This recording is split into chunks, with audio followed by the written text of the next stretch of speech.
नमस्कार मित्रांनो, स्वागत आहे तुमचं आताच्या ब्रेकिंग न्यूजमध्ये। मित्रांनो, महिलांना बचतीचा मार्ग खुला करून देण्यासाठी सरकारनं अनेक योजना आणलेल्या आहेत। वेगवेगळ्या बँका, पोस्ट ऑफिस यातर्फे या योजना राबवल्या जातात। महिला सन्मान सेव्हिंग सर्टिफिकेट ही योजना देखील अशीच एक प्रसिद्ध योजना आहे। या योजनेच्या माध्यमातून महिलांना त्यांनी केलेल्या गुंतवणुकीवरती 7.5% व्याज मिळत राहतं। ही योजना एक शॉर्ट टर्म सेव्हिंग स्कीम आहे। या योजनेमध्ये कोणतीही महिला गुंतवणूक करू शकते। या योजनेचा मॅच्युरिटी पिरियड हा 2 वर्ष आहे। या योजनेमध्ये कोणतीही महिला कमीत कमी 1000 रुपयांपासून जास्तीत जास्त 2 लाख रुपयांपर्यंतची गुंतवणूक ही करू शकते। या योजनेमध्ये कोणत्याही महिलेला वयाची अट नाही, कुणीही खातं खोलू शकतं।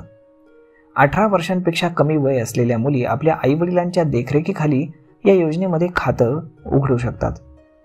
या योजनेमध्ये 1 वर्षानंतर संबंधित महिला बचतीच्या 40% रक्कम ही पुन्हा काढू शकते। त्यानंतर खातेदाराचा मृत्यू झाल्यास नॉमिनी बचतीवरती क्लेम करू शकतो। मुदतीआधी खातं महिलेने जर बंद केलं तर त्या महिलेला गुंतवणुकीवरती 7.5% ऐवजी 5.5% व्याज मिळतं।